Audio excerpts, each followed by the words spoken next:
Hello everyone, welcome to PW pharma.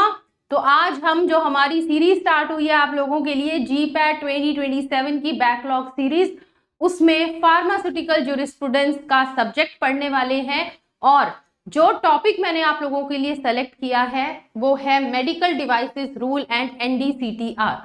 तो जो medical devices rules हैं basically drug and cosmetic act के under ही दिए गए, उसी को ही मतलब उसको उसी में ही इसको ऐड किया गया। कैसे किया, किस सेक्शन के अंडर किया, मेडिकल डिवाइस रूल क्या कहते हैं, एनडीसीटीआर क्या है, new drug and clinical trial rule. तो जो हम शेड्यूल वाई पढ़ते थे ड्रग एंड कॉस्मेटिक एक्ट में, अब हमारे new drug and clinical trial rules हैं। तो ये टॉपिक्स को आज हम पढ़ने वाले हैं। ये जो दोनों हमारे, मैं बोलूंगी कि लेटेस्ट जो रूल्स हैं, लेटेस्ट तो इतने नहीं हैं मगर फिर भी हम इनको जनरली स्किप कर देते हैं इस पार्ट को, तो इसको हम आज अच्छे से पढ़ने वाले हैं। और जब हम ये दोनों टॉपिक्स पढ़ लेंगे और उसके बाद हम करेंगे इसमें से कैसे क्वेश्चंस आ सकते हैं।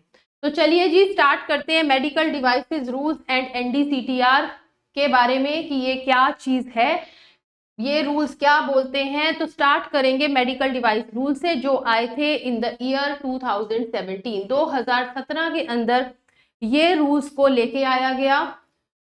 रेगुलेटरी फाउंडेशन की अगर मैं बात करूं तो इसको किसने नोटिफाई किया, तो मैंने आपको बताया कि ये जो आए थे रूल्स आए थे ये ड्रग एंड कॉस्मेटिक एक्ट के अंदर ही आए, क्योंकि जब हम वहां पे ड्रग्स को डिफाइन करते थे तो उसके अंदर मेडिकल डिवाइसेस भी इंक्लूडेड थे। बट जैसे जैसे चीजें बढ़ती हैं, टाइम आगे जाता है, एडवांसमेंट आते हैं, मेडिकल डिवाइसेस का रोल तब और अब बहुत डिफरेंस है। तो अब मेडिकल डिवाइसेस का जो मैं बोलूंगी यूसेज है बहुत बढ़ गया है, तो उसके लिए रूल्स प्रॉपरली डिफाइन किए गए 2017 के अंदर, जिसको नोटिफाई किया ministry of health and family welfare ने 31 जनवरी 2017 को। ये नोटिफिकेशन तो आ गया 31 जनवरी 2017 को, बट ये जो रूल्स आए ये फोर्स में आए 1 जनवरी 2018 को। किस ऑब्जेक्टिव से मेडिकल डिवाइस रूल्स को लेके आए? इनको लाने का पर्पस था to regulate medical devices and IVDs in a risk based manner to ensure safety, quality and performance. तो इस ऑब्जेक्टिव से आपके जो मेडिकल डिवाइस या ऐसे डिवाइस जो बॉडी के अंदर आप मतलब यूज करते हैं, इन डिवाइसेस के लिए, इनकी रेगुलेशन के लिए कि ये डिवाइसेस सेफ हैं, इनकी क्वालिटी अच्छी हो और जो परफॉर्मेंस जैसी ये क्लेम करते हैं वैसी ही परफॉर्मेंस रहे। तो ये सारी चीजों की रेगुलेशन के लिए बेसिकली मेडिकल डिवाइसेस रूल्स को लेके आया गया। कौन कौन सी अथॉरिटीज इसमें इन्वॉल्व रहती हैं? तो सबसे पहले आती है हमारी सेंट्रल लाइसेंसिंग अथॉरिटी जो है सीडीएससी हो, जिसको ऐड करते हैं drug controller general of India, that is DCGI. उसके बाद आती है हमारी स्टेट लाइसेंसिंग अथॉरिटी जो है एसएलए, जो मतलब ऑब्वियसली स्टेट लाइसेंसिंग अथॉरिटी है तो स्टेट के अंडर आएगी, या यूनियन टेरिटरी रेगुलेटरी अथॉरिटीज है तो कुछ स्पेसिफाइड डिवाइसेस के लिए ये भी है। तो अभी हम देखेंगे, अभी आगे आगे एक एक स्टेप बाय स्टेप चलते हैं कि क्या कौन सी अथॉरिटी का क्या रोल रहता है। तो आई होप यहां तक हमें क्लियर है कि किसने नोटिफिकेशन किया इसका, कब ये नोटिफिकेशन मतलब ये कब लागू किए गए। तो अब चलते हैं आगे, इसका ऑब्जेक्टिव हम ऑलरेडी पढ़ चुके हैं। अब जब भी हम कुछ पढ़ते हैं तो पहले तो हमें उसकी डेफिनेशन क्लियर होनी चाहिए। जब हम पढ़ेंगे मेडिकल डिवाइस रूल तो first we should know what is a medical device, क्या होता है मेडिकल डिवाइस। तो जो इसकी डेफिनेशन मेडिकल डिवाइस रूल के अंदर दी गई कि मेडिकल डिवाइस एक इंस्ट्रूमेंट, एक एपरेटस, एक अप्लायंस, इम्प्लांट, सॉफ्टवेयर, मटेरियल या अदर सिमिलर और रिलेटेड आर्टिकल जो मैन्युफैक्चरर ने बनाया टू बी यूज्ड अलोन और in combination for human beings for one और मतलब वन या उससे ज्यादा कोई स्पेसिफिक पर्पस के लिए। किस लिए बनाया? फॉर डायग्नोसिस ऑफ डिजीज, उसकी प्रिवेंशन, मॉनिटरिंग, ट्रीटमेंट, फिर diagnosis, monitoring, treatment, elevation of और कंपनसेशन ऑफ एन इंजरी और डिसएबिलिटी। तो कितने सारे आप ऐसे केसेस देखिए कि कोई इंजरी का केस है, कोई फ्रैक्चर है, मतलब कितने सारे मेडिकल डिवाइसेस आज के टाइम वी आर यूजिंग। तो मेडिकल डिवाइस हर तरह के होते हैं। देखो मेडिकल डिवाइस, आप एक स्टेथोस्कोप है, that is also medical device. आप आगे जाओगे, पेस मेकर यूज कर रहे हो किसी के ऊपर, that is also medical device. तो आप देखो कि दोनों के अंदर रिस्क का कितना डिफरेंस है, एक stethoscope and second we are using a pacemaker. तो अब जब हम इसको क्लासिफिकेशन आई इसकी मेडिकल डिवाइसेस की, तो क्लासिफिकेशन किस बेस पे की गई, इसके रिस्क के बेस पर, रिस्क असेसमेंट पे। So these devices, all these devices are classified into 4 risk classes that are based on the potential risk that is associated with their intended use. तो अगर मैं बात करूं तो इनको 4 क्लासेस में डिफाइन किया गया, class A, B, C and D. जो लो रिस्क वाले मेडिकल डिवाइस थे उनको क्लास ए के अंदर डाल दिया गया, low risk medical device. High risk वाले मेडिकल डिवाइसेस को क्लास डी के अंदर डाल दिया गया। अब आते हैं बी और सी क्लास में। तो बी के अंदर लो मॉडरेट रिस्क वाले डिवाइसेस गए और क्लास सी के अंदर मॉडरेट टू हाई रिस्क वाले डिवाइसेस गए। तो I hope I am clear कि जो हमारे जितने भी मेडिकल डिवाइसेस हैं उनको बेटा 4 क्लासेस के अंदर डिवाइड कर दिया गया, class A, class B, class C and class D. Class A के अंदर हमारे लो रिस्क मेडिकल डिवाइसेस आए, क्लास डी के अंदर हमारे हाई रिस्क। तो मैंने आपको ऑलरेडी एग्जांपल दिया है, जैसे आपके नॉर्मल कोई डिवाइसेस हैं जो बिल्कुल लो रिस्क के हैं तो वो ए में आएंगे, और जैसे आपके कोई हार्ट पे यूज हो रहे हैं, दे आर वेरी मतलब बहुत ज्यादा रिस्क है उनको यूज करने का, तो अभी मैं आपको और भी एग्जांपल्स इनके दूंगी। तो क्लास डी के अंदर हमारे वो डिवाइसेस आएंगे जो हाई रिस्क हैं। बी के अंदर ए की तरह ही लो टू मॉडरेट रिस्क को डाल दिया गया, लो टू मॉडरेट, और क्लास सी के अंदर मॉडरेट टू हाई रिस्क को डाल दिया गया। क्लियर? तो ये हमारे मेडिकल डिवाइसेस रूल्स किस ऑब्जेक्टिव से आए और उसको फुलफिल करने के लिए सारे मेडिकल डिवाइसेस को बेसिकली कैटेगरीज में डिवाइड कर दिया गया। चलिए, तो जैसे मैंने आपको बताया कि रिस्क इंक्रीज कर रहा है, कैसे कर रहा है? क्लास ए के अंदर is low risk, class B के अंदर is low to moderate risk device, class C के अंदर is moderate to high risk device, और क्लास डी के अंदर we have high risk devices. अब किस बेस पे किया? पहला तो हमने देख लिया कि रिस्क के बेस के ऊपर क्लासिफिकेशन। दूसरा, इंटेंडेड यूज, किस लिए इस डिवाइस को आप यूज कर रहे हो, कितना ड्यूरेशन ऑफ कॉन्टैक्ट पेशेंट के साथ रहेगा, इन्वेसिवनेस बॉडी के अंदर, इम्प्लांटेबिलिटी, क्या कोई इम्प्लांट है जिसको आप बॉडी के अंदर डाल रहे हो, किस एनाटॉमिकल साइट पे आप उसको बॉडी के अंदर डाल रहे हो, और उसका एक्टिव नेचर या नॉन एक्टिव नेचर।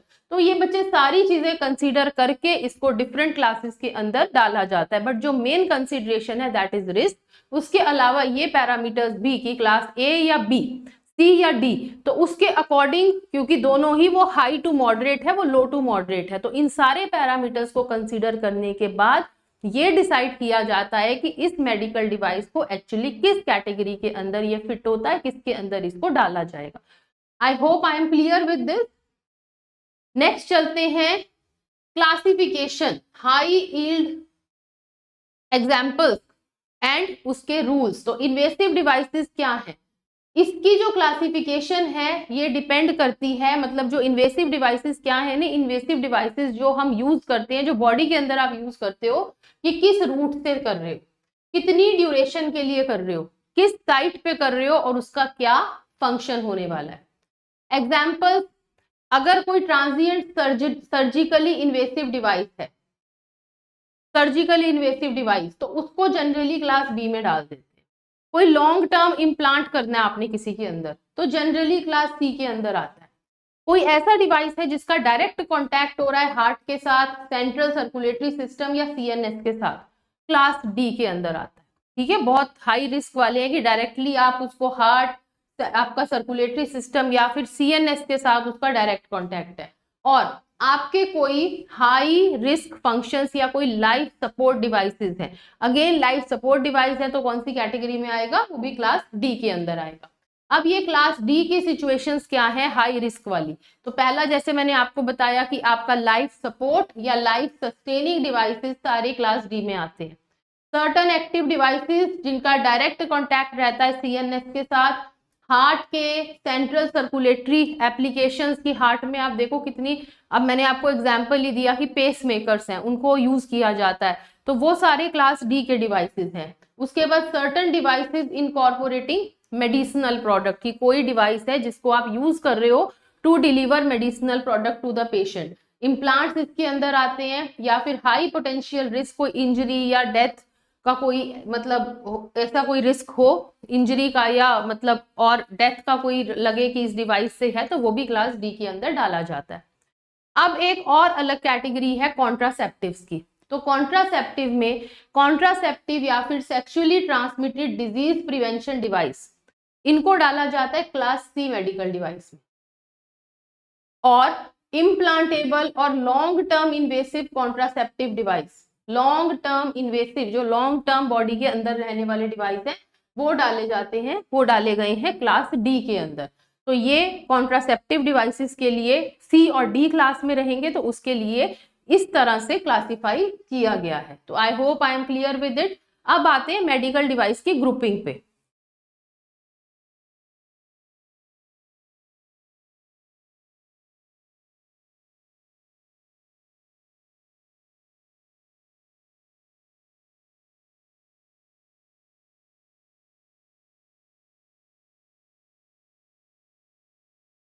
तो मेडिकल डिवाइसेस की अगर हम ग्रुपिंग की बात करते हैं, तो मेडिकल डिवाइसेस को जो ग्रुप किया गया है वो बेसिकली रूल 5 के अकॉर्डिंग किया गया है। तो इसके अंदर जो हमारी 4 रिस्क क्लासेस थी A B C and D, तो ए और बी का एक ग्रुप बना दिया गया है जिसको बोलते हैं फर्स्ट ग्रुप, एंड सी और डी को एक अलग ग्रुप के अंदर रखा गया है।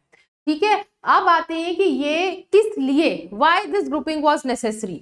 So this grouping was necessary for the purpose of import, कि जब हम कोई मेडिकल डिवाइस इंपोर्ट करते हैं तो इस ग्रुप के अकॉर्डिंग उस पे रूल्स एप्लीकेबल रहेंगे। मैन्युफैक्चर, सेल, डिस्ट्रीब्यूशन, इसके लिए दिस ग्रुपिंग वाज नेसेसरी। तो grouping must follow the applicable guidance that is issued by ministry of health and family welfare as well as from CDSCO। चलिए, तो ये हमारा बेसिकली रिस्क मैनेजमेंट का process रहता है कि सबसे पहले हम हजार्ड आइडेंटिफिकेशन करते हैं, मतलब कि हम पोटेंशियल थ्रेट्स जो उस मेडिकल डिवाइस से रिलेटेड है उसको हम फाइंड आउट करते हैं। Then we do the risk analysis, that is we will quantify कि क्या इसका इफेक्ट रहेगा, क्या बेसिकली इम्पैक्ट रहेगा इस मेडिकल डिवाइस का। उसके बाद हम उस रिस्क को इवेल्युएट करते हैं, डिसाइड करते हैं tolerance and need for control, कि कैसे हम इसको, क्यों इसको कंट्रोल, इसका जो रिस्क है how we will control it. Yes, risk control implementing, कि जो भी हमारी स्ट्रैटेजीज होंगी कि कैसे हम इसके रिस्क को कंट्रोल कर सकते हैं। तो बेसिकली हमें जो बेनिफिट रिस्क इवैल्यूएशन करना होता है कि हमें देखना है कि ये मेडिकल जो डिवाइस हम यूज कर रहे हैं इसका क्या बेनिफिट है, इसका क्या रिस्क है। बैलेंसिंग आउटकम के बाद we have to decide everything. Next आते हैं फॉर्म्स के ऊपर, जो बहुत इंपॉर्टेंट है। फॉर्म्स हमें पता होने चाहिए कि मेडिकल डिवाइसेस के लिए कौन कौन से फॉर्म्स यूज किए जाते हैं। तो पहले तो हम बात करते हैं क्लास ए और बी मेडिकल डिवाइस की, जिसके अंदर हमारे लो रिस्क मेडिकल डिवाइस और low to moderate risk medical device basically आ रहा है। तो इसके अंदर जो फर्स्ट एप्लीकेशन फॉर्म है दैट इज MD3। इसका पर्पस क्या है, तो जो बच्चे आपका ये MD3 फॉर्म है, ये MD3 form is the application form for license. Just a minute. So this is the application form for license to manufacture class A or B device. So if you want to manufacture any device of class A and B category, then you have to fill the application form for this license. ठीक है, manufacturer इसको apply कर सकता है। MD4 किस लिए आता है, अगर आपको क्लास A और B डिवाइस के लिए लोन लाइसेंस के लिए अप्लाई करना हो, then you go with MD4 form.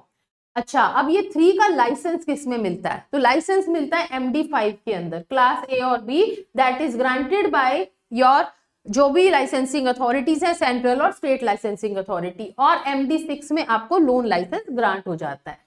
तो फिर से अगर हम इसकी बात करें तो 3, 4, 5 और 6 ये 4 फॉर्म्स है।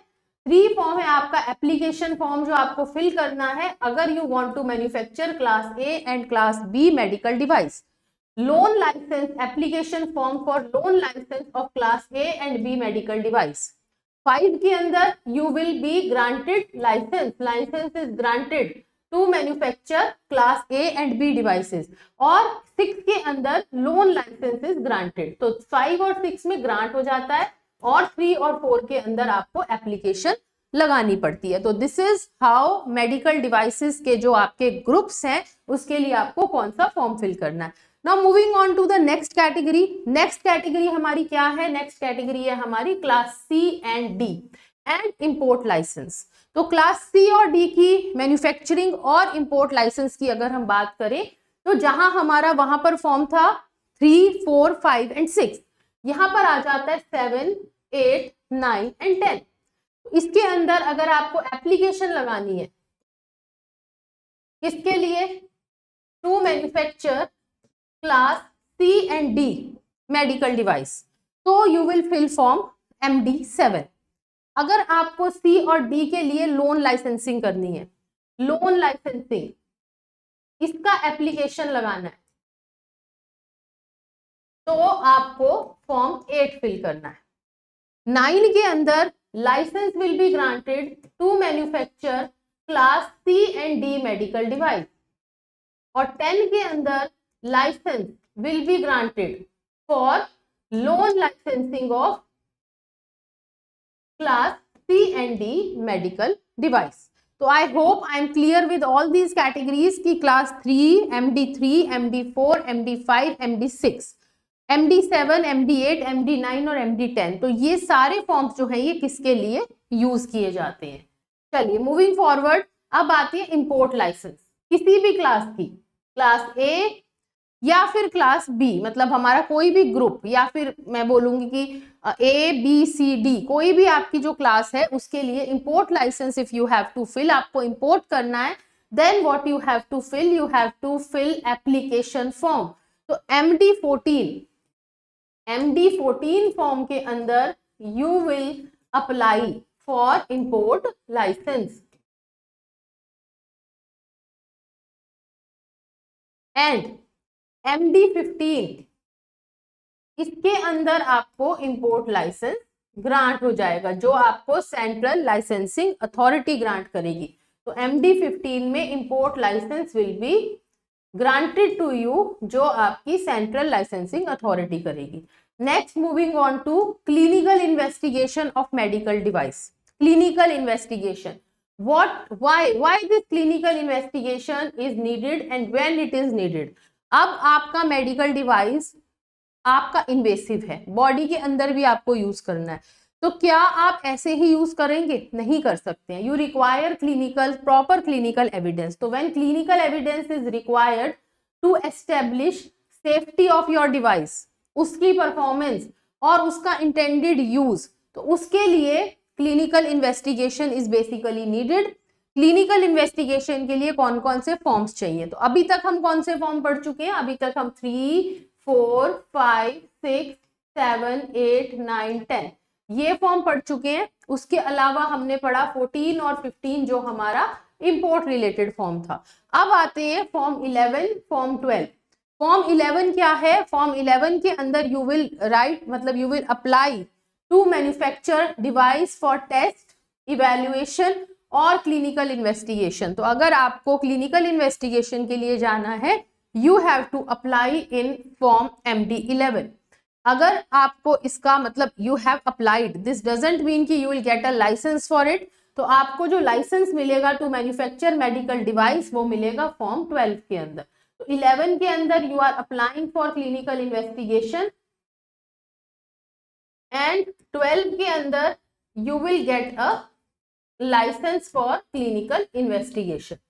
This is how it works. ठीक है, तो 11 अब हमारे कितने, हमने अभी तक काफी फॉर्म्स पढ़ लिए हैं जिसके अंदर हमारा जो क्लास हमारी जो हमने ग्रुप 1 लिया था A और B का, उसके रिगार्डिंग, ग्रुप B के रिगार्डिंग एंड मतलब सेकंड ग्रुप के रिगार्डिंग, इंपोर्ट के रिगार्डिंग, क्लिनिकल इन्वेस्टिगेशन के रिगार्डिंग फॉर्म्स हम पढ़ चुके हैं। अब आते हैं एक फॉर्म होते हैं MD22 एंड 23। तो 22 क्या है? Application for permission of clinical investigation. If you are working on investigational research purpose के लिए, यू आर इन्वेस्टिगेशनल स्टेज पे है मेडिकल डिवाइस, उसकी अगर आपको क्लिनिकल इन्वेस्टिगेशन करानी है, then you will go with form MD22। और permission for clinical investigation of an investigational medical device, you will get it in MD 23।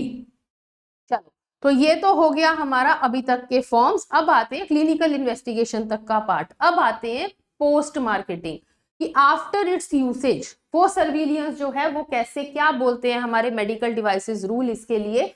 तो पोस्ट मार्केटिंग सर्विलियंस जैसे आपकी ड्रग्स होती हैं जिसके अंदर आपका फार्माकोविजिलेंस प्रोग्राम चलता है कि फेज 4 जो स्टडीज होती है हमारी, जब हमारी ड्रग बेसिकली मार्केट में चली जाती है, तो continuous and systematic process to collect, to review and evaluate experience from device, कि जब वो डिवाइस मार्केट में चला गया उसके बाद जो आप उसके ऊपर स्टडी करोगे, to identify any need for corrective and preventive action, की क्या कोई जरूरत है, कोई करेक्टिव या प्रिवेंटिव एक्शन की जरूरत है उस मेडिकल डिवाइस पे। दूसरा, रिकॉल, आपने देखा होगा बहुत सारी ड्रग्स हैं, अगर कुछ कंप्लेंट है, उस बैच की कुछ प्रॉब्लम है, कुछ उसकी हमें ऐसे एडवर्स इवेंट्स दिख रहे हैं जो नहीं दिखने चाहिए, तो बैच रिकॉल कर लिया जाता है। Similar is for medical device.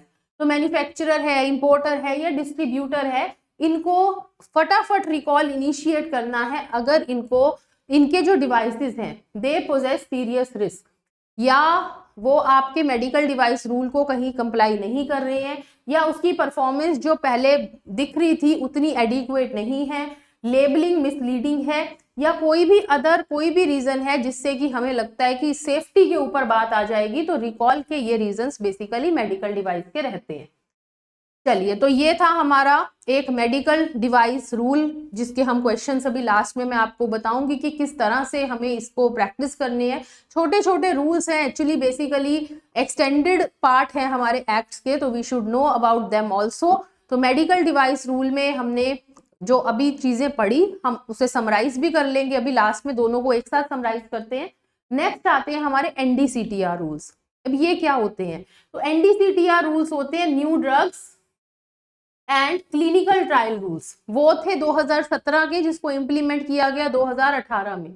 ये है 2019 के, ये नोटिफाई किए गए अंदर ड्रग एंड कॉस्मेटिक एक्ट। तो जहां हमारे सिलेबस में ड्रग एंड कॉस्मेटिक एक्ट लिखा होता है तो we should know about these rules also. कब नोटिफिकेशन आया? 19 मार्च 2019 को इसका नोटिफिकेशन आया। फोर्थ में कब आए? 19 जून 2019 को। तो 2019 के बेसिकली हमारे NDCTR रूल्स हैं। किस लिए आए? अब ये आए कि जो आपकी नई ड्रग्स हैं, clinical trials, investigational new drugs, आपकी बायोअवेलेबिलिटी और bio equivalence study, ethics committee, compensation जो आपके पार्टिसिपेंट्स रहते हैं क्लिनिकल ट्रायल के, एकेडमिक क्लिनिकल ट्रायल और उससे कोई भी रिलेटेड मैटर अगर इन सारी चीजों से है, everything will be covered under this new drug and clinical trial rules. तो I hope I am clear with it कि क्यों आए थे, मतलब कि कब आए थे, अब गोल क्या था, किस गोल से आए, हम ऑलरेडी पढ़ चुके हैं कि क्या क्या एस्पेक्ट्स को ये कवर करते हैं। बट इनका गोल क्या था? To ensure safety of participants, कि जिनके ऊपर आप क्लिनिकल ट्रायल्स परफॉर्म करते हो उन पार्टिसिपेंट्स की, उनकी वॉलंटियर्स की जो सेफ्टी है, वो इसका मेन गोल था। देन जो ट्रायल्स किए जा रहे हैं उसकी scientific validity, generation of quality evidence for new drugs. Regulatory authority कौन सी है? Central licensing authority main regulatory authority है, जिसमें आपकी CDSCO और जिसको हेड कर रहे हैं आपके जो आपके DCGI है, drug controller general of India. तो अभी आपको ये समझ में आ गया कि what are NDCTR rules, what aspects it is covering, what is the objective, कब ये आए और कौन सी रेगुलेटरी अथॉरिटी बेसिकली इसको देखती है। यस, चलिए अब चलते हैं आगे। अब आते हैं कि जब भी हम कोई चीज पढ़ते हैं तो पहले हमें कुछ डेफिनेशंस क्लियर होनी चाहिए। जैसे NDCTR में ND stands for new drugs. What are these new drugs? अच्छा, एक नई ड्रग कितने टाइम के लिए नहीं रहती है, तो यही चीज इसमें पढ़ने वाले हैं कि एक न्यू ड्रग जो है क्या होती है। तो कोई भी ड्रग जिसको that has not been used, जो पहले यूज नहीं की गई एक सिग्निफिकेंट एक्सटेंट में इंडिया में या कहीं और, तो वो जो ड्रग है आपकी वो सिग्निफिकेंट एक्सटेंट पे यूज नहीं की गई एंड उसके जो क्लेम्स हैं, it has safe and efficacious claims for मतलब प्रपोज जो क्लेम है उसके लिए this drug is safe and efficacious की जो मैं बोल रही हूँ कि मेरी ड्रग इस चीज के लिए यूज होगी वो उसके लिए एफिकेशियस ड्रग है। तो ये बेसिकली जो मैं नई ड्रग क्लेम कर रही हूँ उसकी ये स्टडी नहीं है कि इस पर्टिकुलर डिजीज के लिए it has been used earlier, basically जो कहने का मतलब है। दूसरा, अगर वो इंडिया में अप्रूव की गई है but it is being developed for new claim, it is being developed for any other disease, उसका कोई आपने नया रूट ऑफ एडमिनिस्ट्रेशन किया है, उसकी आपने कोई नई डोजेज फॉर्म बना दी, तो वो आपकी न्यू ड्रग में आएंगी। अब आते हैं एफडीसी पे, फिक्स डोज कॉम्बिनेशन के ऊपर। तो जो आपकी फिक्स डोज कॉम्बिनेशन है, दो या दो से ज्यादा अप्रूव्ड ड्रग्स की जो एक नया क्लेम कर रही है कि भाई ये कॉम्बिनेशन इस डिजीज के लिए पहले यूज नहीं हुआ, then it also comes under the definition of new drug. अगर कोई आपकी मॉडिफाइड या सस्टेन्ड रिलीज ड्रग है तो it also comes under the definition of new drug. Novel drug delivery system आपने बनाया है, न्यू ड्रग। या फिर आपकी जो ड्रग है it is a biological product जिसमें आपके वैक्सीन्स आते हैं, रिकम्बिनेंट जो आपका आरडीएनए प्रोडक्ट्स हैं, लिविंग मॉडिफाइड ऑर्गेनिजम्स हैं, आपने कोई मोनोक्लोनल एंटीबॉडीज बनाई है, या cell stem cell derived products हैं, जीन थेराप्यूटिक प्रोडक्ट्स हैं, जीनोग्राफ्ट और सिमिलर एडवांस थेरेपीज हैं, तो ये सारी चीजें आपकी कवर होती हैं न्यू ड्रग की डेफिनेशन के अंदर। तो I hope I am clear with the definition of new drug. अगर आपको क्वेश्चन आ जाता है तो you should be very clear with this definition. अब नेक्स्ट आते हैं कि हमारी एक ड्रग कितने टाइम तक न्यू ड्रग रहती है, for how long does a drug remain a new drug.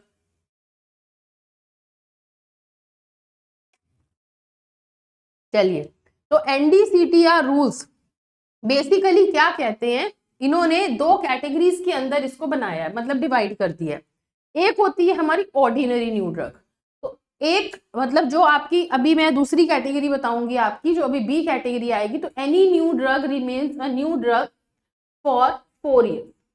4 साल तक एक ड्रग को हम नई ड्रग कहते हैं। कब से 4 साल? फ्रॉम द परमिशन, जब उसको अप्रूवल किया, जब उसको अप्रूवल ग्रांट किया सेंट्रल लाइसेंसिंग अथॉरिटी ने, उसके क्लिनिकल ट्रायल्स को इंडिया के अंदर अप्रूव कर दिया, उस डेट से लेकर up to 4 years that drug will be known as a new drug. Next आते हैं B, special category. Special category में following remain new drug for a period as specified, मतलब इनके लिए जितना टाइम, ये कब तक न्यू रहेंगी, तो ये स्पेशल कैटेगरी है, इसके लिए स्पेसिफाइड होगा कि ये कंटिन्यू करेंगी या मतलब लॉन्गर ड्यूरेशन के लिए इनको हम न्यू ड्रग में रखेंगे। तो इसमें कैसे प्रोडक्ट्स आते हैं, इसमें जैसे आपके वैक्सीन्स हैं, जो आपके बेसिकली बायोलॉजिकल प्रोडक्ट्स थी हमारी, जो भी पीछे मैंने आपको क्लास बताई थी, वो जो कैटेगरी है उसके लिए उसको डिफाइन करना पड़ता है, वो मतलब इट विल बी स्पेसिफाइड कि कितने टाइम के लिए it will remain new. But ordinary drugs के लिए जब आपकी क्लिनिकल ट्रायल की अप्रूवल हुई अप टिल 4 years वो आपकी न्यू ड्रग क्लास उसके अंदर आएगी।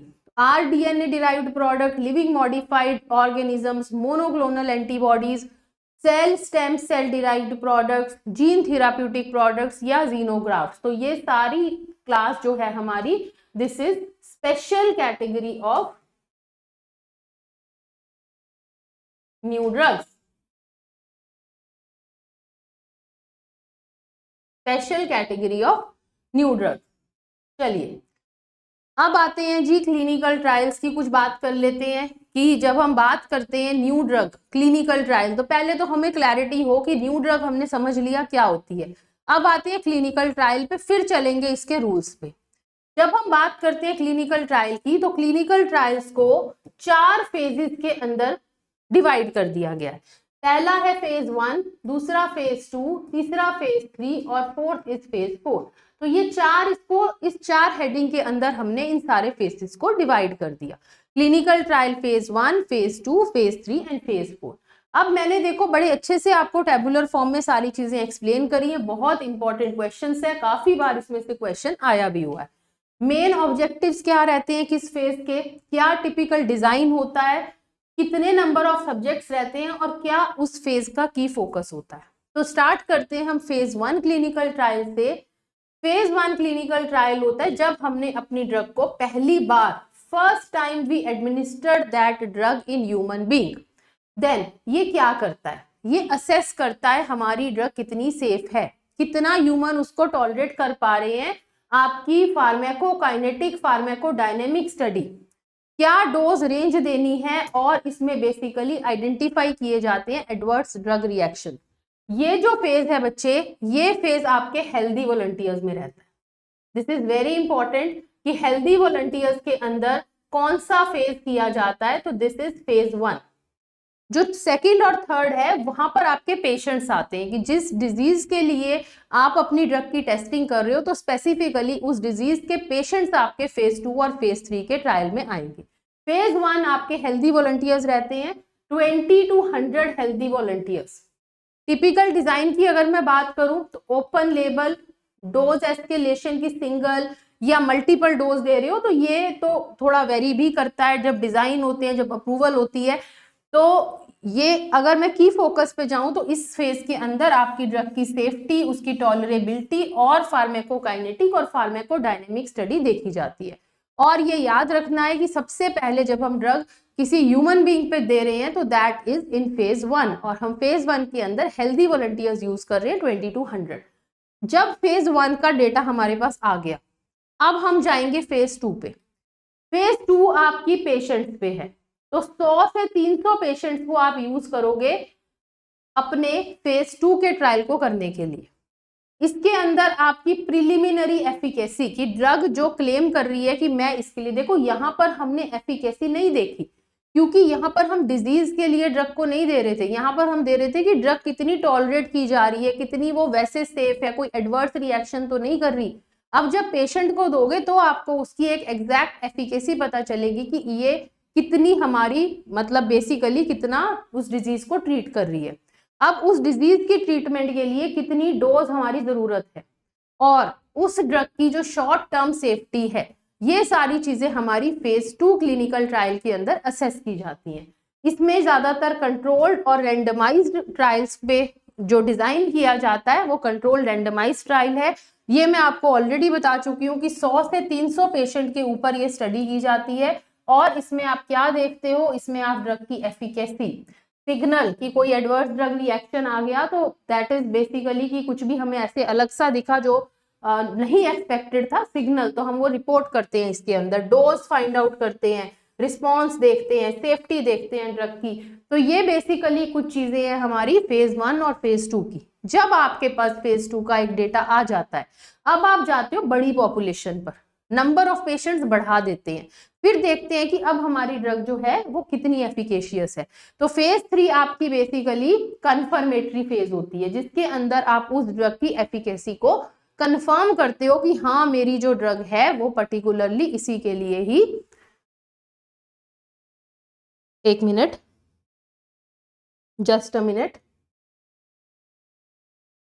तो जो फेज 3 में आपको बता रही थी कि एफिकेसी को कंफर्म करता है, साइड इफेक्ट्स को मॉनिटर करना, और अगर हमारी कोई स्टैंडर्ड या प्लेसबो स्टैंडर्ड, तो देखो कि मान लो मैं कोई एक किसी डिजीज के लिए कोई ड्रग मैंने बनाई है, मान लो डायबिटीज के लिए बनाई है, तो जो डायबिटीज के लिए स्टैंडर्ड ड्रग मार्केट में है, तो उस स्टैंडर्ड ड्रग के साथ मैं अपनी ड्रग का कंपैरिजन करूंगी, तो मुझे कुछ पेशेंट्स को स्टैंडर्ड ड्रग देनी पड़ेगी, कुछ को अपनी टेस्ट ड्रग देनी पड़ेगी। प्लेसबो क्या होता है, प्लेसबो एक डमी पिल होती है कि जिसके अंदर एक्टिव इंग्रेडिएंट नहीं है, बट बाकी सारी चीजें जो एक्सीपिएंट्स हैं वो सारे उसके अंदर बेसिकली रहते हैं। तो एक डमी पिल की भाई उससे कोई एज सच कोई एफिकेसी नहीं होगी, तो ये कंपैरिजन के लिए ये चीजें यूज होती हैं, स्टैंडर्ड और प्लेसबो आपके। तो ये फेज 3 के अंदर हम मॉनिटर करते हैं, साइड इफेक्ट्स को कंपेयर करते हैं ड्रग को स्टैंडर्ड या प्लेसबो के साथ। इसका भी जो डिजाइन रहता है रैंडमाइज्ड कंट्रोल्ड मल्टी सेंटर की, जरूरी नहीं है कि एक ही जगह पे आप कर रहे हो, डिफरेंट सेंटर्स में। अब इतने पेशेंट्स एक जगह पे लाना इज नॉट मतलब फिजिबल, तो हम मल्टी सेंटर इसके अंदर जाते हैं क्योंकि यहाँ पर पॉपुलेशन जो है वो बढ़ गई। तो जहां जहां पर भी अप्रूव्ड सेंटर्स हैं, हम जहां भी परमिशन हमें मतलब लेंगे हम, तो हम वहां पर मल्टी सेंटर ट्रायल रखते हैं। इंडिया से बाहर भी हो सकता है, ठीक। तो ये बेसिकली ये हमारा फेज 3 रहता है। इसके अंदर आपके 300 से 3000 प्लस पेशेंट तक पे आप स्टडी कर सकते हो। जितना डेटा अच्छा होगा, जितना हमारे पास मतलब नंबर ऑफ पेशेंट ज्यादा होंगे, उतना ही हमारा रिलायबल डाटा होगा। इससे आपका कंफर्म होता है benefit risk ratio, regulatory evidence रहता है आपकी ड्रग की अप्रूवल का। अब आप देखो क्या प्रोसेस होता है। प्रोसेस ये होता है कि हम पहले करते हैं pre clinical trials. Pre clinical trials होते हैं एनिमल्स के ऊपर, एनिमल्स पे। प्री क्लिनिकल ट्रायल के बाद we file investigational new drug का application, we go for filing of IND। IND filing के साथ हमारा प्री क्लिनिकल का डेटा जाता है। इसके बाद अगर हमारा डेटा सब सही है, अप्रोप्रिएट है, तो we get the permission to do clinical trials. तो पहले आपको IND फाइलिंग करनी पड़ेगी, जिसके बाद you will get permission for clinical trials of your drug. ठीक है, फिर क्लिनिकल ट्रायल के लिए अभी मैं आपको बताऊंगी कि कैसे हमारी क्या क्या परमिशंस की फर्दर रिक्वायरमेंट होती है। बट एक जनरल प्रोसेस पे चले तो आफ्टर यू गेट परमिशन आप फिर फेज 1, फेज 2, फेज 3 और फेज 3 के बाद, ये वाले फेज के बाद you go for NDA filing, मतलब न्यू ड्रग एप्लीकेशन को अब आप फाइल कर देते हो कि मेरे पास क्लिनिकल ट्रायल मैंने किए, मेरे पास सफिशिएंट डेटा है, मेरा डेटा अच्छा है, my drug is now ready to go to the market. तो NDA फाइलिंग अब मैं करूंगी और NDA फाइलिंग के बाद जब मुझे इसकी परमिशन मिलेगी, now my drug will go to market. Market में जाने के बाद वहां पर इस पे फेज 4 स्टडीज होती हैं। फेज 4 स्टडीज कौन सी हैं? इसको हम बोलते हैं पोस्ट मार्केटिंग स्टडीज, कि अब हमारी ड्रग मार्केट में चली गई, डिफरेंट तरह के पेशेंट्स, लार्ज पॉपुलेशन हमारी ड्रग को ले रही है, उनका हमें रिकॉर्ड रखना है, वहां पर हमें देखना है कि अब मेरी ड्रग का क्या इफेक्ट है। तो ये लॉन्ग टर्म सेफ्टी के लिए फेस किया जाता है, जिसको हम रियल वर्ल्ड में उसकी इफेक्टिवनेस देखते हैं। न्यू पॉपुलेशन और न्यू यूजेस हमें कई बार ड्रग्स के देखने को मिलते हैं। ऑब्जर्वेशनल, पोस्ट मार्केटिंग सर्विलियंस, ये बेसिकली डिजाइन जो post marketing after your drug goes to market, तो इसमें लार्ज पॉपुलेशन और अनरिस्ट्रिक्टेड पॉपुलेशन होती है। इसमें बेसिकली आप रियल वर्ल्ड सेफ्टी, कोई रेयर ADR, कोई रेयर एडवर्स ड्रग रिएक्शन और उसकी जो एक्चुअल, जो हम एफिकेशियस तो पहले ही देख चुके हैं, अब उसकी बेसिकली प्रॉपर इफेक्टिवनेस ड्रग की हमें फेज 4 के अंदर पता चलती है। तो आई होप आपको प्रोसेस क्लियर है कि पहले प्री क्लिनिकल स्टडीज की जाती है, फिर we file an IND, then we go for phase 1, 2, 3। After phase 3, you file a new drug application, and after your NDA approval, your drug is now ready to go to market, and after वो market में चली गई, then you will do phase 4 studies, that is post marketing surveillance। अब आते हैं clinical trial approval पे। Who does what? कौन क्या करता है? तो सबसे पहले हमें बात करनी है CLA, that is Central Licensing Authority। CLA क्या करती है? ये क्लिनिकल ट्रायल्स को रेगुलेट करती है और न्यू ड्रग्स को। If you want to get permission to perform a clinical trial, आप कहाँ जाओगे? आप CLA पे जाओगे, CDSCO पे जाओगे, वहां से आपको अप्रूवल मिलेगी अपनी न्यू ड्रग और क्लिनिकल ट्रायल से रिलेटेड। तो बेसिकली ये परमिशन देती है। अब देखो इसमें भी आपको कई टर्म्स मिलेंगी, जैसे आप देखोगे स्पॉन्सर, जैसे आप देखोगे इन्वेस्टिगेटर। तो स्पॉन्सर होता है जो क्लिनिकल ट्रायल को करवाता है, जो पैसे देता है। अब देखो इतने पेशेंट्स आते हैं, आप सबको कुछ ना कुछ, मतलब ये एक बहुत मतलब पैसा लगने वाला प्रोसेस है कि बहुत पैसा लगता है पूरे क्लिनिकल ट्रायल के अंदर। तो आप सोचो ना कि एज एन इंडिविजुअल मैं करवा लूंगी क्लिनिकल ट्रायल, तो that is not feasible basically.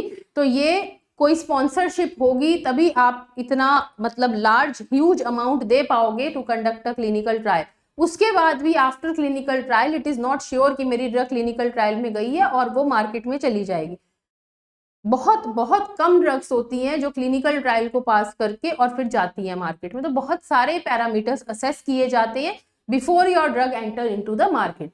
तो ये रेगुलेट करता है आपका CLA इसको। उसके बाद ये परमिशन देगा स्पॉन्सर को कि स्पॉन्सर अब क्लिनिकल ट्रायल को करवा सकता है। कौन करेगा क्लिनिकल ट्रायल? इन्वेस्टिगेटर करेगा। अच्छा, CLA का और क्या काम है? CLA आपका जो सेफ्टी डेटा आपने सबमिट किया है, जो आपने प्रोटोकॉल सबमिट किया है कि ये मेरा क्लिनिकल ट्रायल इस तरह से चलेगा, ठीक है, IMPD, अभी सब आएगा, investigator, site, manufacturing and quality, सारी चीजें जो आपकी हैं ये आपकी CLA देखती है। ये मॉनिटर करती है कंप्लायंस की, जो ट्रायल चल रहा है थ्रू आउट ट्रायल ये ध्यान रखेगी कि सब चीजें कंप्लाई की जा रही है कि नहीं की जा रही। चलिए अब आते हैं हमारी एथिक्स कमिटी पे। अब एक तो थी हमारी CLA जो हमारी सेंट्रल लाइसेंसिंग अथॉरिटी थी, जिसने परमिशन दे दी कि हाँ जी आप क्लिनिकल ट्रायल कर सकते हो। अब now what is the role of your ethics committee? तो एथिक्स कमिटी एक इंडिपेंडेंट बॉडी है जो प्रोटेक्ट करती है right, safety, dignity and well being of trial participant की। जो पार्टिसिपेंट्स के ऊपर ट्रायल किए जा रहे हैं उनका जो बेसिकली उनको जो कंसीडर करती है कि आपको एथिकली काम करना है, ठीक है, आप ह्यूमन बींग्स पे काम कर रहे हो तो आपको उनकी सेफ्टी का ध्यान रखना है, उनकी डिग्निटी का, उनके वेल बींग का ध्यान रखना है। तो ये भी पहले आपका पूरा प्रोटोकॉल रिव्यू करेगी, ये देखेगी कि आपका क्या उस ड्रग का रिस्क बेनिफिट रेशियो है, कि क्या बेनिफिट कितना है और रिस्क कितना है, उसके बेस पे अप्रूवल देगी। इन्वेस्टिगेटर जो काम कर रहा है पेशेंट के ऊपर वो कितना क्वालिफाइड है। कंपनसेशन, अगर कुछ हार्म हो जाता है ड्यूरिंग योर ट्रायल तो उस वॉलंटियर को, उस पार्टिसिपेंट को क्या कंपनसेशन मिलेगा, और ये देखती है कि जो ट्रायल आप कर रहे हैं वो एथिकल और साइंटिफिकली वैलिड ट्रायल है कि नहीं है। उसके बाद आते हैं स्पॉन्सर पे। स्पॉन्सर क्या कर रहा है? स्पॉन्सर आपका इनिशिएट कर रहा है और फाइनेंस कर रहा है ट्रायल। स्पॉन्सर ही प्रोटोकॉल को डिजाइन करता है, ठीक है। एक सेकेंड,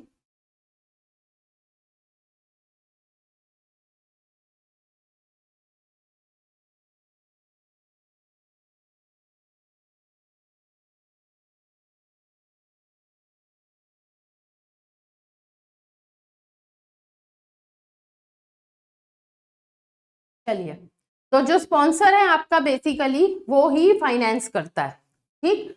ये डिजाइन करता है प्रोटोकॉल को, जैसे मैंने आपको बताया, प्रोवाइड करता है IMP और मॉनिटर करता है ट्रायल को। अब ये IMP क्या होता है? IMP होती है ड्रग जिसके ऊपर आपका ट्रायल होना है, तो जो स्पॉन्सर है वही वो ड्रग देगा। तो बेसिकली IMP आपका इन्वेस्टिगेशनल मेडिसिनल प्रोडक्ट रहता है जिसके ऊपर जिस ड्रग की हम स्टडी कर रहे हैं।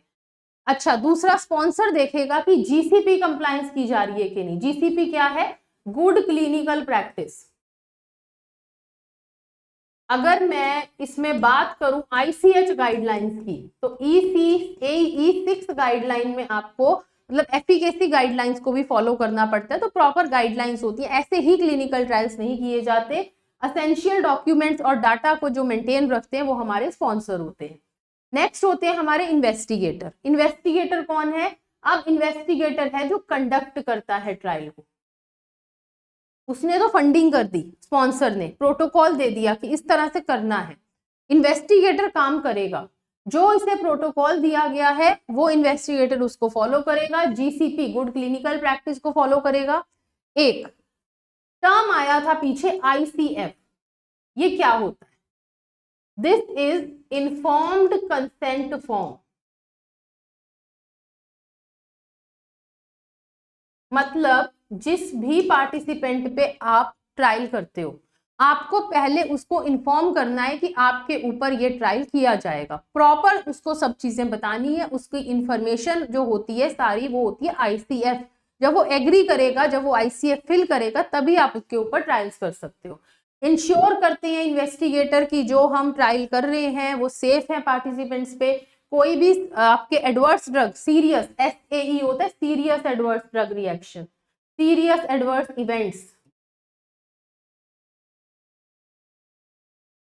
तो ये रिपोर्ट करते हैं अगर कोई भी सीरियस एडवर्स इवेंट दिखते हैं, और प्रोग्रेस जो भी होगी वो स्पॉन्सर को, और EC is ethics committee, ethics committee को ये उसको फॉरवर्ड कर देंगे। तो ये बेसिकली हमारा इन्वेस्टिगेटर का रोल रहता है। आगे चलते हैं कि किस तरह से एक क्लिनिकल ट्रायल पे हम प्रोसीड करते हैं। तो ये पूरा मैंने फ्लो चार्ट की फॉर्म में दे दिया जिससे आपको इजी हो जाए। तो सबसे पहला काम होता है कि स्पॉन्सर जो है वो प्रिपेयर करेगा डॉक्यूमेंट। प्रोटोकॉल है, ठीक है, हमारा जो ड्रग है, जो ड्रग जिसके ऊपर ट्रायल करने हैं, जो हमारा IB होता है इन्वेस्टिगेटर्स ब्रोशर, जो इन्वेस्टिगेटर को दिया जाता है उसको फॉलो करके आपको ट्रायल को करना है। अब क्या करना है, ये तो हो गया, स्पॉन्सर ने सारी चीजों को प्रिपेयर कर लिया। अब उसको एप्लीकेशन लगानी है सेंट्रल लाइसेंसिंग अथॉरिटी को। तो CT1 CT3 ये फॉर्म्स हैं जो अप्लाई करने, मैं फॉर्म आपको डिटेल करूंगी। उसके बाद सेंट्रल लाइसेंसिंग अथॉरिटी इस प्रोटोकॉल को रिव्यू करती है और परमिशन ग्रांट कर देती है कि यस अब आप इस पे ट्रायल कर सकते हो इफ एवरीथिंग सीम्स ओके। उसके बाद जब यहां से परमिशन आ गई फिर आप जाओगे एथिक्स कमिटी के पास। अब उस एथिक्स कमिटी से रिव्यू करेगी और वो आपके प्रोजेक्ट को, प्रोटोकॉल को अप्रूव कर देगी। जब एथिक्स कमिटी और CLA दोनों आपको परमिशन दे देते हैं तब आपका क्लिनिकल ट्रायल जो है वो इनिशिएट होता है। फिर आप करोगे सेफ्टी मॉनिटरिंग और रिपोर्टिंग। उसके बाद आपका ट्रायल कंप्लीशन होगा, फाइनल रिपोर्ट जो होगी वो आपको सेंट्रल लाइसेंसिंग अथॉरिटी को सेंड करनी है। तो ये आपका सीक्वेंस रहता है जब आपके क्लिनिकल ट्रायल्स आपकी कैसे प्रोसेस करता है। अब आते हैं एक एक करके, जैसे मैंने बताया था कुछ टर्म्स आई थी बीच में कि एक एक करके पढ़ेंगे। तो पहले आते हैं इन्फॉर्म्ड कंसेंट फॉर्म पे। What is this ICF? तो इन्फॉर्म्ड कंसेंट जो है ये एक प्रोसेस है, ये नहीं कि आपने सिर्फ सिग्नेचर ले लिया तो वो इन्फॉर्म्ड कंसेंट हो गई।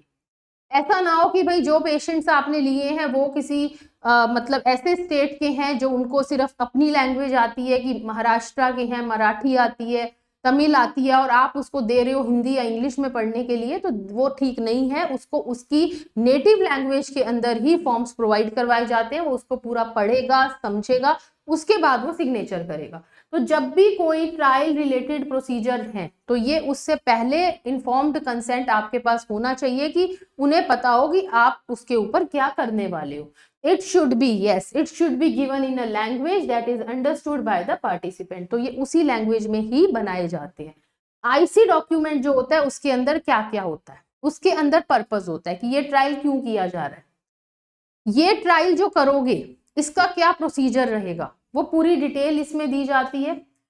पार्टिसिपेशन का ड्यूरेशन, कितने टाइम के लिए आपके ऊपर ये ट्रायल किया जाएगा। तो जो एक इन्फॉर्म्ड कंसेंट फॉर्म होता है, आई थिंक आपको समझ में आ गया होगा कि ये फॉर्म जो आपके पार्टिसिपेंट्स हैं, पेशेंट्स हैं, जो जिन पे, चलो पेशेंट तो 2 और 3 में आ गए, जो भी पार्टिसिपेंट है आपके ट्रायल के वो इसको फिल करते हैं। तो इसमें आपको पूरा उसको डिटेल देनी होती है कि क्या इसका पर्पस है, क्या आपके ऊपर प्रोसीजर इन्वॉल्व रहेगा, किस तरह से आपको ड्रग दी जाएगी और क्या उसका ड्यूरेशन रहेगा। उसके अलावा आपको बताना है कि क्या आपके फोरसिएबल रिस्क रहने वाले हैं, डिस्कम्फर्ट क्या होगा जब आप ये दवाई लोगे, लेकिन इसके एक्सपेक्टेड बेनिफिट्स क्या हैं, क्या इसकी कोई ऑल्टरनेटिव ट्रीटमेंट है। रिकॉर्ड कॉन्फिडेंशियल रखे जाएंगे। कंपनसेशन, अगर कोई रिलेटेड इंजरी हो गई, ट्रायल रिलेटेड इंजरी, तो उसका जो कंपनसेशन है वो क्या रहेगा। Voluntarily participation and right to withdraw की जो भी कंडीशंस हैं वो उसके अंदर इन्फॉर्म्ड कंसेंट फॉर्म में क्लियरली मेंशन हो। कॉन्टैक्ट डिटेल्स की अगर कोई ट्रायल रिलेटेड क्वेरीज हैं तो वो किसको वो कॉन्टैक्ट करेंगे। तो ये बेसिकली सारी चीजें आपके ICF के अंदर मेंशन रहती हैं। अब आते हैं कि हर ट्रायल फेज का, ये नहीं कि मैंने फेज 1 के लिए फॉर्म भरवा लिया तो वो मेरा हर फेज में चलेगा। No, separate informed consent form is required for each trial. या अगर आप उस फॉर्म के अंदर कोई मेजर अमेंडमेंट करते हो, अब देखो ट्रायल है, अभी रिसर्च इज गोइंग ऑन, तो हो सकता है हमें कोई चेंजेस करने पड़े। So if you are making any major amendment in it then you have to give a separate, मतलब आपको दोबारा से बनाना पड़ेगा इन्फॉर्म्ड कंसेंट फॉर्म, फिर उस पर सिग्नेचर करने पड़ेंगे। तो ये कंडीशंस गिवन है कि आपको हर फेज के लिए अलग इन्फॉर्म्ड कंसेंट फॉर्म चाहिए पहले तो, और आपको अगर कोई मेजर अमेंडमेंट करते हो बिटवीन तो आपको फिर उसको रिवाइज करना और फिर से सिग्नेचर कराने हैं। इलिटरेट पार्टिसिपेंट अगर कोई है जिसे पढ़ना लिखना नहीं आता है, दैट केस में आप थंब इंप्रेशन ले सकते हो, प्लस एक इंडिपेंडेंट विटनेस रहेगा, आप उसको पूरी चीज समझाओगे और फिर वो विटनेस भी साइन करेगा कि हाँ इनको बताकर इनके थंब इंप्रेशन लिए गए हैं। तो ये हमारे इन्फॉर्म्ड कंसेंट फॉर्म की डिटेल रहती है। आई होप आपको क्लियर है कि नाउ व्हाट इज ICF। तो कहीं पर भी कुछ टर्म आती है तो आपको बड़ा क्लियर होना चाहिए। Now moving on to ethics committee. ये एथिक्स कमिटी का क्या रोल रहता है। तो एथिक्स कमिटी जो हमारी है it is registered with CDSCO, ठीक है, जो हमारी मेन सेंट्रल लाइसेंसिंग अथॉरिटी है उसके पास ही आपकी एथिक्स कमिटी भी रजिस्टर हो। ये जो एथिक्स कमिटी होती है ये एक इंडिपेंडेंट कमिटी होती है। जैसे आप देखो कि जब आप एनिमल्स पे ट्रायल करते हो, मतलब अपने जो वो करते हो, स्टडीज करते हो, प्री क्लिनिकल ट्रायल, तो आपकी एक अप्रूवल होती है इंस्टीट्यूशनल एनिमल एथिकल कमिटी से। इंस्टीट्यूट अपनी एक कमिटी बनाता है IAEC, वो अप्रूव करेगी हमारे प्रोजेक्ट को, वो ध्यान रखेगी कि आपको वाकई ही कितने एनिमल्स की रिक्वायरमेंट है आपके प्रोजेक्ट को रिव्यू करके, और जो भी आप उस पे करने वाले हो वो आप एथिकली करने वाले हो। तो IAEC थी वहां पर, यहाँ पर आपकी EC होती है एथिक्स कमिटी। तो ये एक इंडिपेंडेंट, इम्पार्शियल और मल्टीडिसिप्लिनरी, मतलब अलग अलग, ऐसे नहीं कि सारे साइंटिफिक लोग हैं, अलग अलग मतलब टाइप के लोग हैं इसके अंदर, ठीक है। ये क्या करते हैं, इनका काम क्या होता है कि जो वॉलंटियर्स, जो पार्टिसिपेंट्स हैं, उनकी राइट्स, उनकी सेफ्टी, उनकी डिग्निटी और उनके वेल बीइंग का ध्यान रखना। तो ये क्या करेंगे, जब आपको CLA अप्रूवल दे देगा ट्रायल करने के लिए, फिर आप एथिक्स कमिटी की फॉर्मेशन होगी जो आपके प्रोटोकॉल को रिव्यू करेगी, इन्फॉर्म्ड कंसेंट फॉर्म को रिव्यू करेगी, ठीक है, कि आप इस पे करने वाले हो। इन्वेस्टिगेटर्स की क्वालिफिकेशन, कि जो इन्वेस्टिगेटर है क्या वो उतना क्वालिफाइड है कि वो ये दवाई जो है वो दे सके प्रॉपर तरीके से, सारी चीजों को मॉनिटर कर सके, तो उसकी जो क्वालिफिकेशन रहेंगी, हमारी ड्रग का मेडिसिनल प्रोडक्ट जो हम MP आ रहा था बीच में, IMP, तो रिस्क बेनिफिट रेशियो और क्या कंपनसेशन होगा अगर हमारी जो ड्रग है उसको देने से पेशेंट को कोई हार्म होता है, कोई कुछ भी ड्यूरिंग ट्रायल अगर कुछ प्रॉब्लम होती है उसकी वजह से, तो क्या कंपनसेशन रहेगा। ये कमिटी कंटिन्यू करती है रिव्यू थ्रू आउट ट्रायल। इनके पास राइट है टू अप्रूव, टू रिजेक्ट और मॉडिफाई और सस्पेंड अ ट्रायल। तो ये एथिक्स कमिटी को जब भी लगेगा कि भाई अब ये चीज नहीं प्रॉपर है, तो दे हैव द राइट कि वो उसमें मॉडिफिकेशन कराए, या उसको अप्रूव कर दे, या उसको रिजेक्ट कर दे, या फिर उस ट्रायल को सस्पेंड कर दे। तो बहुत बहुत इंपॉर्टेंट रोल रहता है आपकी एथिक्स कमिटी का। उसके बाद आते हैं कुछ टर्म्स जैसे adverse events, serious adverse events, compensation. तो NDCTR रूल इसके लिए क्या कहता है, तो जो आपके एडवर्स इवेंट्स होते हैं, क्या है, what is an adverse event. Adverse मतलब अनटूवर्ड, जो हमने एक्सपेक्ट नहीं किया था। तो it is any untoward medical occurrence in a trial participant that is administered, मतलब occurrence in a trial participant, जो आपका ट्रायल चल रहा है, ठीक है, उसमें हमें एक्सपेक्टेड नहीं था कि ये भी हो सकता है, बट ऐसी कोई कंडीशन हमें दिख गई, मतलब जो अनटूवर्ड है, जो नहीं होनी चाहिए थी, तो उस इवेंट को बोलते हैं एडवर्स इवेंट।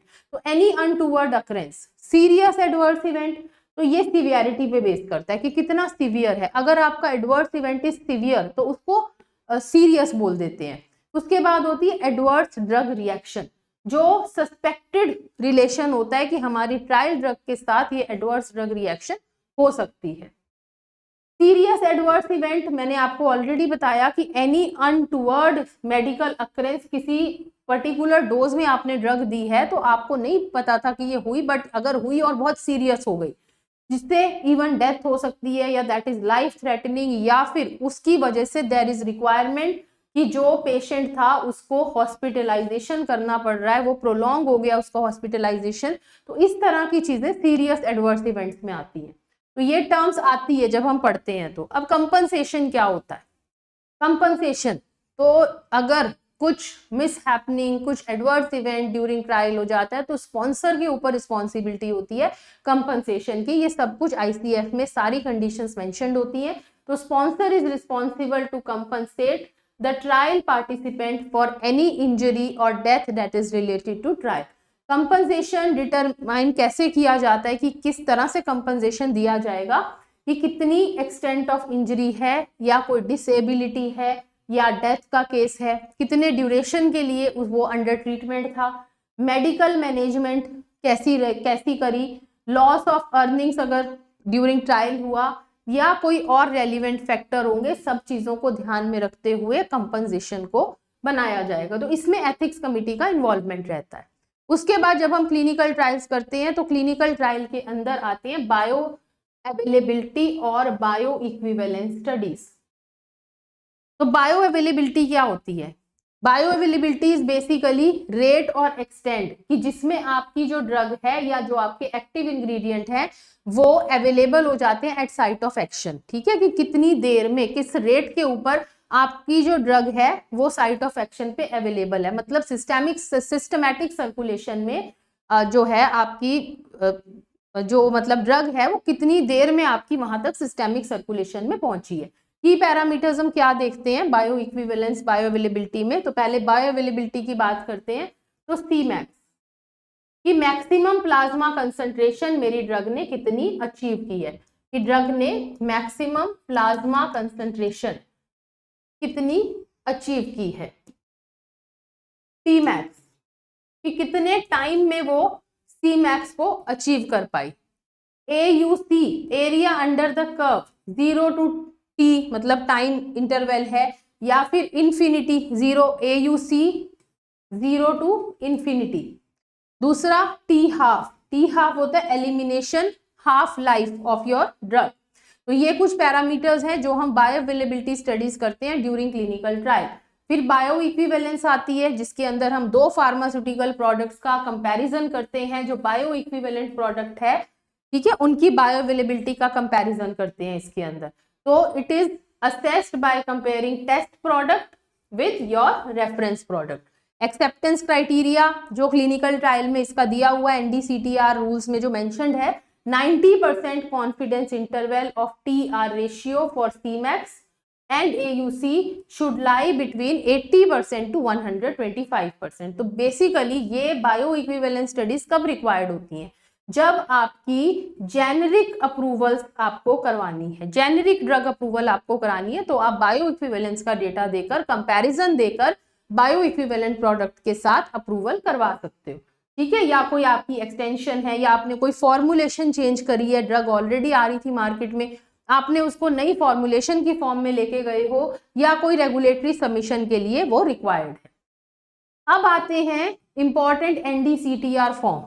तो मेडिकल डिवाइस के जब फॉर्म्स पढ़े थे तो कौन सी सीरीज थी? MD series.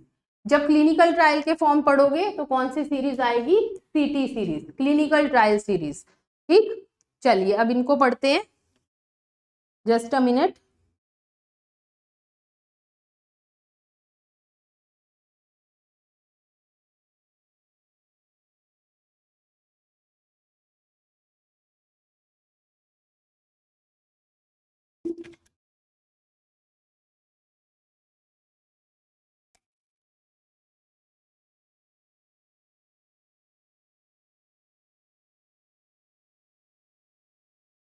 चलिए जी, तो अब आते हैं हमारे फॉर्म्स के ऊपर। तो फर्स्ट फॉर्म है हमारा form number CT01। What is this CT01? इसमें आपकी एप्लीकेशन लगती है या communication that is associated with your clinical trial. कौन एप्लीकेंट है? स्पॉन्सर। कौन ग्रांट करता है? Central licensing authority.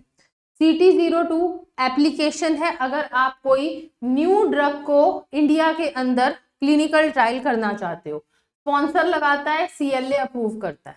ठीक है, CT3 में आपको परमिशन मिल जाती है नई ड्रग के ऊपर क्लिनिकल ट्रायल को करने की। CT4 एप्लीकेशन और permission for clinical trial of specified biological product या सेल या कोई जीन थेरेपी प्रोडक्ट। तो अगर आपको इनके ऊपर क्लिनिकल ट्रायल करना है, एप्लीकेशन CT4 में लगेगी, स्पॉन्सर लगाएगा, CLA परमिशन देगी। CT5 अगर आपको बायो अवेलेबिलिटी और बायो इक्विवेलेंस स्टडी करनी है तो उसकी एप्लीकेशन CT05 फॉर्म में लगती है, स्पॉन्सर एप्लीकेंट होता है और CLA आपको लाइसेंसिंग अथॉरिटी होती है। उसके बाद आते हैं अप्रूवल सीक्वेंस कि कैसे आपका अप्रूवल रहता है। तो बेसिकली स्पॉन्सर, मैंने ऑलरेडी आपको ये चीज अभी पढ़ाई है कि स्पॉन्सर आपका प्रोटोकॉल बनाता है, आपका जो मेडिसिनल प्रोडक्ट है जो इसके ऊपर आपको स्टडी करनी है, और इन्वेस्टिगेशनल ब्रोशर। फिर आपका इन्वेस्टिगेटर एप्लीकेशन CT1 CT2 जो भी आपकी रिक्वायर्ड जिस भी प्रोडक्ट के ऊपर you are going for clinical trial, like if you are going for new drug apply in CT2, ये CLA रिव्यू करेगी, आपको परमिशन मिलेगी। CT3 या CT4 जो भी आप अप्लाई कर रहे हो उसके कॉरेस्पॉन्डिंग आपको परमिशन मिलेगी। फिर आपको एथिक्स कमिटी पे जाना है। एथिक्स कमिटी अप्रूव करेगी, फिर आपको अपना ट्रायल इनिशिएट करना है, फिर आपको सेफ्टी मॉनिटरिंग रिपोर्टिंग करनी है, और ट्रायल कंप्लीट करने के बाद फाइनल रिपोर्ट जो है वो सेंट्रल लाइसेंसिंग अथॉरिटी को दे देनी है। तो ये हमारे बेसिकली दो रूल्स थे, मेडिकल डिवाइस रूल और एनडीसीटीआर रूल्स। अब किस तरह से क्वेश्चंस आ सकते हैं, थोड़ा सा क्वेश्चंस को गो थ्रू करते हैं जिससे आपको काफी चीजों का आइडिया हो जाएगा। तो फर्स्ट, जैसे अगर हमसे क्वेश्चन पूछा जाए कि under medical device rule, medical devices are primarily classified according to, किस तरह से मेडिकल डिवाइसेस को क्लासिफाई किया जाता है। तो मेडिकल डिवाइसेस को क्या उनकी थेराप्यूटिक कैटेगरी पे हम डिसाइड करते हैं क्लासिफिकेशन, या मैन्युफैक्चरिंग कॉस्ट पे, या फिर risk associated with their intended use, या फिर फार्माकोलॉजिकल एक्टिविटी। तो under the medical device rule 2017 medical devices को क्लासिफाई किसके अकॉर्डिंग किया जाता है। तो इसका क्लियर आंसर है कि based on the risk associated के ऊपर इसको क्लासिफाई किया गया है 4 डिफरेंट कैटेगरी में, A, B, C and D. तो C will be the correct answer for this question, that is risk associated with the intended use. तो ऐसी चीजें, ऐसे सिंपल हमने पढ़ा है, अभी हम समराइज भी करेंगे दोनों को। नेक्स्ट आपसे पूछ सकते हैं which class represents the highest risk medical device under medical device rule, highest risk वाले। तो 4 क्लासेस मैंने पढ़ाई थी, ए, बी, सी और डी। ए क्या थे, लो रिस्क वाले। तो क्लास डी बच्चे आपकी जो हैं वो आती हैं high risk medical device, class D. Then moving on further, which of the following is not a major factor considered in medical device classification, कौन सा इसमें से मेजर फैक्टर नहीं है जिसको हम कंसीडर करते हैं जब हम मेडिकल डिवाइस को क्लासिफाई करते हैं। इंटेंडेड यूज, कहां पर यूज हो रहा है, yes it is considered. Duration of contact, कितने टाइम के लिए वो रहने वाला है कॉन्टैक्ट में, yes it is considered. Invasiveness considered, but colour of device से हमें कोई इतना फर्क उससे नहीं पड़ता है। तो D will be the correct answer for this question. Next, which authority is primarily associated with Central Licensing Authority for Medical Devices in India? तो मैंने आपको ऑप्शंस दिए हैं, is it ICMR only, is it CDSCO headed by DCGI, will it be PCI और will it be NMC? तो clear answer है कि authority जो सेंट्रल लाइसेंसिंग अथॉरिटी है that is CDSCO headed by Drug Controller Journal of India. Moving on to next, which form represents the manufacturing license for class A और B medical device? अब इसमें क्या पूछा है, which form represents manufacturing license? तो class A और B, 3, 4, 5 और 6 यही किए थे हमने। 3 के अंदर हम एप्लीकेशन लगाते हैं A और B को बनाने की, 4 के अंदर हम लोन लाइसेंस की एप्लीकेशन लगाते हैं, 5 में हमें लाइसेंस ग्रांट हो जाता है और 6 के अंदर हमें लोन लाइसेंस ग्रांट हो जाता है। तो 7 तो है ही नहीं, बिल्कुल कट गया। फिर क्या है, which form represent manufacturing license? तो इट इज फॉर्म 5, MD5। तो आई होप क्लियर है चीजें कि कौन कौन से फॉर्म्स कहां पे कैसे इन्वॉल्व थे। तो फॉर्म 5 है इसका clear answer. Which form is associated with application for import license? तो इंपोर्ट लाइसेंस के लिए कौन से थे, फॉर्म 14 और 15। एप्लीकेशन फॉर्म इंपोर्ट की किस में लगती थी, 10, 12, 23 में नहीं, इसका आंसर है 14 में। तो 14 के अंदर आप एप्लीकेशन लगाओगे अगर आपको मेडिकल डिवाइसेस की इंपोर्ट करनी है। इंपोर्ट में कोई ग्रुपिंग नहीं है, चाहे आप A, B, C, D किसी भी कैटेगरी का इंपोर्ट करते हो, आपको MD 14 के अंदर एप्लीकेशन लगानी है। और actual import license for medical device is represented, मिलता किसमें है, कौन सा लाइसेंस मिलता है जिसके बेस पे आप इंपोर्ट कर सकते हो, it is MD15, medical device 15 के अंदर जब आपको लाइसेंस मिलेगा then you are eligible for import. NDCTR stands for what, क्या होता है भाई NDCTR? New drug testing and control regulation, new drug and clinical trial rules, national drug trial regulation या new drug therapeutic control rules. तो it is new drug and clinical trial rules. तो NDCTR basically stands for new drug and clinical trial rules. Next, which of the following can make an already approved drug a new drug under NDCTR? तो कौन सा इसमें से है कि जो आपकी ऑलरेडी अप्रूव्ड ड्रग है under NDCTR it is a new drug? Is it a new indication, is it a new root of administration, is it a new doses form, या ऑल ऑफ द अबव। मैंने आपको ये definition पढ़ाई थी कि जब आप नई ड्रग की डेफिनेशन पढ़ते हो तो अगर आप न्यू इंडिकेशन पे जा रहे हो तो भी वो न्यू ड्रग में आएगी, अगर आप न्यू रूट ऑफ एडमिनिस्ट्रेशन पे जा रहे हो तो भी वो न्यू ड्रग में आएगी, अगर आप उसकी नई डोजेज फॉर्म भी बना रहे हो तब भी वो न्यू में आएगी। तो आपको उसके अकॉर्डिंग ही देखना है कि आपको किस तरह से आगे प्रोसीड करना है। चलिए, new fixed dose combination involving approved drugs में fall under the definition of. अब आपकी एक नई एक एफडीसी है जिसके अंदर ऑलरेडी अप्रूव्ड ड्रग्स आपने मिक्स करके एक नई ड्रग बनाई है, तो किस कैटेगरी में आएगी? Medical device, new drug, cosmetic या न्यूट्रास्यूटिकल? क्लियर आंसर है, it will come under the category of a new drug. तो न्यू ड्रग आपको अच्छे से पता हो कि ये रूल्स क्या डिफाइन करते हैं। Next question, an ordinary new drug under the relevant NDCTR rules provision generally remains a new drug for. तो एक ऑर्डिनरी ड्रग कितने टाइम के लिए न्यू ड्रग रहती है? 6 महीना, 1 साल, 4 साल या 10 साल? बिल्कुल क्लियरली मैंने आपको बताया कि जब आपका क्लिनिकल ट्रायल अप्रूवल मिलता है किसी भी ड्रग को, उस डेट से लेकर 4 साल तक वो ड्रग जो है वो आपकी न्यू ड्रग कहलाती है। तो C is the correct answer, that is 4 years. Then confirmatory evidence of efficacy and safety is primarily generated during, अब मैंने आपको phases of clinical trial भी कराए, phase 1, 2, 3, 4। तो इसमें जो confirmatory evidence होता है तो किसमें होता है? large population पर।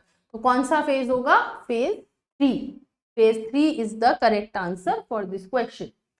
phase 4 clinical trials किससे एसोसिएटेड है? तो एनडीए फाइल कर दी 3 के बाद, फिर ड्रग कहाँ गई? मार्केट में गई, मार्केट में जाकर उस पर क्या हुई? पोस्ट मार्केटिंग स्टडीज हुई।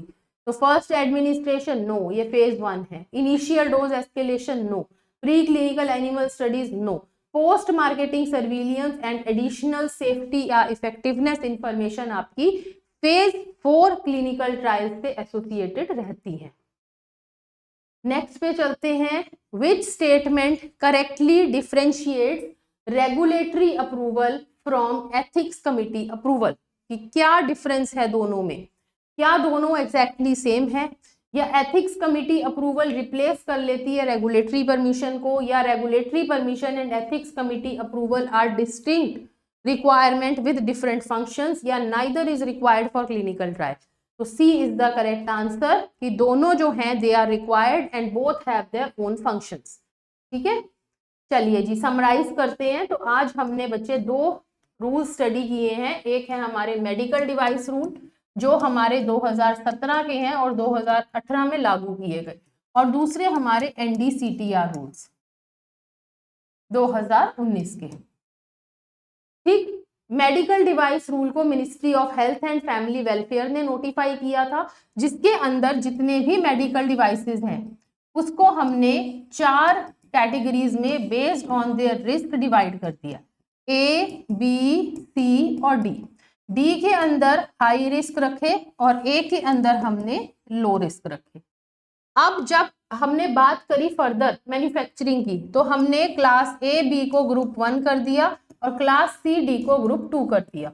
इसके अकॉर्डिंग अगर आपको मैन्युफैक्चरिंग अप्लाई करनी है तो क्योंकि ए में लो रिस्क आते हैं, बी के अंदर लो टू मॉडरेट, सी में मॉडरेट टू हाई और डी में हाई रिस्क, उसके अकॉर्डिंग आपको करना है। फिर हमने क्या पढ़ा इसके अंदर, जो मेन इंपॉर्टेंट चीजें थी इसके फॉर्म, जो आपके एमडी मेडिकल डिवाइस के फॉर्म थे, MD3, MD4, MD5, MD6, ठीक है, MD7, 8, 9, 10। फिर हमने 11, 12 पढ़ा, फिर हमने 14, 15 पढ़ा। तो हमने डिफरेंट फॉर्म और दूसरा इनके क्लिनिकल ट्रायल कैसे इनिशिएट करने हैं, जब आपका मेडिकल डिवाइस मार्केट में जा रहा है तो किस तरह से आप उस पर क्लिनिकल ट्रायल करोगे, कैसे करते हैं, पोस्ट मार्केटिंग सर्विलियंस इनका कैसा रहता है। तो ये सारी चीजें हमने मेडिकल डिवाइसेस के अंदर पढ़ी। फिर हम आए क्लिनिकल ट्रायल्स के ऊपर, जिसमें हमने सबसे पहले पढ़ा कि न्यू ड्रग्स क्या होती हैं। फिर हमने पढ़ा क्लिनिकल ट्रायल्स कैसे करते हैं, कितने फेजेस में करते हैं, 1, 2, 3, 4, चारों फेजेस को हमने अच्छे से स्टडी किया। अथॉरिटीज देखी दोनों की, CLA कौन सी अथॉरिटी है, ठीक है, उसके बाद हम न्यू ड्रग और क्लिनिकल ट्रायल पे फर्दर गए, जिसके अंदर हमने स्टडी किया कि अगर हमें क्लिनिकल ट्रायल करने हैं तो who is the sponsor, who is the investigator, what is the role of CLA Central Licensing Authority, what is the role of ethics committee, what is informed consent form, ठीक है, आपका जो medicinal product है जिसपे आप कर रहे हो, और आपका इन्वेस्टिगेटर ब्रोशर। तो ये सारी चीजें हमने बेसिकली पढ़ी हैं। उसके अलावा हम फर्दर गए, हमने फिर पढ़ा पूरे फॉर्म्स की, कौन कौन से फॉर्म्स जब आप क्लिनिकल ट्रायल के रूल्स के अंडर इन्होंने डिफाइन किए हैं, क्या प्रोसेस है, किस तरह से आपको प्रोसीड करना है अगर आपको किसी के ऊपर क्लिनिकल ट्रायल को परफॉर्म करना है। तो ये हमारे आज के बेसिकली दोनों टॉपिक्स थे, और हमने लेक्चर को वाइंड अप किया विद इम्पॉर्टेंट MCQs कि किस तरह के क्वेश्चंस आपके इन दोनों टॉपिक्स में से पूछे जाते हैं। तो आपको इन सभी को एक बार अच्छे से रिवाइज करना है। दोनों टॉपिक्स को बहुत इंफॉर्मेटिव भी है, इंपॉर्टेंट तो है ही, उसके साथ इंफॉर्मेटिव भी हैं। 2017 और 2019 के ये जो 2 रूल्स आए थे, तो आपके NDCTR रूल आपके ड्रग एंड कॉस्मेटिक एक्ट के अंडर दिए गए। तो आई होप आपको आज का हमारा जो डिस्कशन है वो आपके लिए यूजफुल रहेगा, बहुत सारी नई चीजें आपने सीखी होंगी। Thank you very much, have a nice day.